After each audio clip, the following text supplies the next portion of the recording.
I've been teaching preschool for 16 years now, and I'm a mom of 5 children. I'm going to be sharing with you the top 5 things you should be doing with your child before they go to preschool. And it might not be what you think. Letters and numbers are great, shapes and colors, of course, but not that. Tip number 1, give your child experiences. Experiences are how your child learns about the world around them. It's what gives preschoolers the symbolic thought to be able to interact with dramatic play. When they're playing and pretending, they have to draw from the experiences that they've had in their lives. So take them to the zoo, let them play in the mud, go to a baseball game, anything at all that gets them learning about the world around them. When you're outside of your day-to-day environment, you're always going to be learning new language and vocabulary as well. Which leads me to tip number 2, and I'm sure you've heard this before, but this is probably the most important one.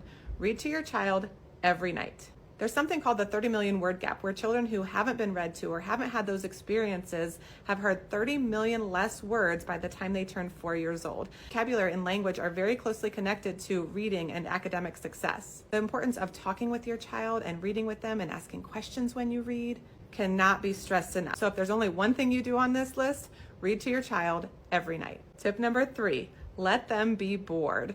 It's actually good that you don't entertain your child at all times. This also means limit screen time. Children can be very creative, they can be very imaginative, but they need that time to self-regulate. If they are being entertained at all times or given a screen when they're in the car or in a grocery cart, or at a restaurant, they're not going to learn those skills on how to control their emotions, how to self-regulate. So it's really important that you're not just handing a screen, and also that you're not entertaining at all times.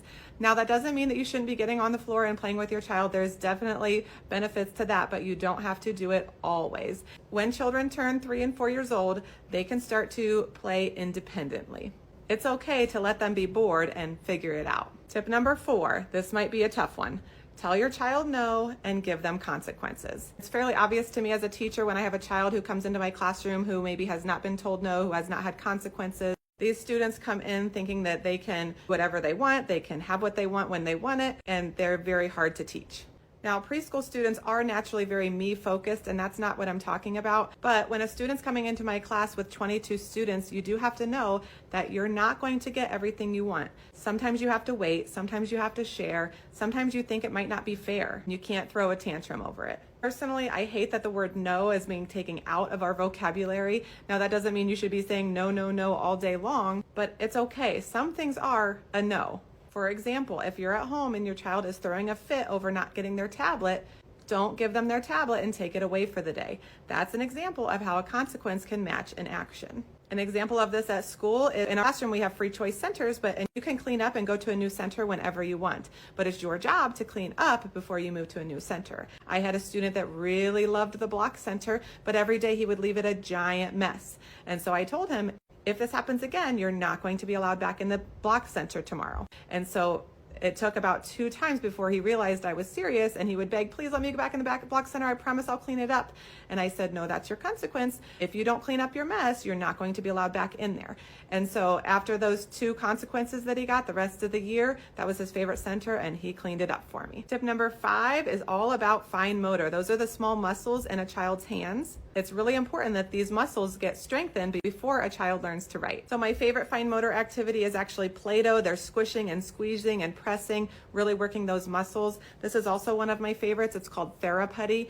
And actually the pink color I think is perfect for preschoolers. They have different consistency depending on the color.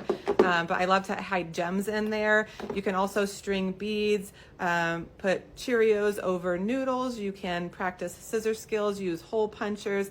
Anything at all that you're using those small muscles in your hands is really important to work on before coming to preschool. Okay, and I know I said 5 tips, but I'm actually going to give a bonus, number 6, because it's so important. Number 6 is self-help skills. This means potty training. If you have a typical child, you really should be potty training them and having them be independent before they come to preschool. I promise you, your preschool teacher will thank you for it. But zipping their coats, putting on their own clothes.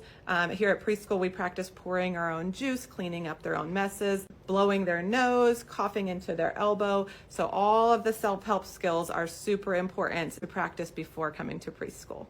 I hope this helps.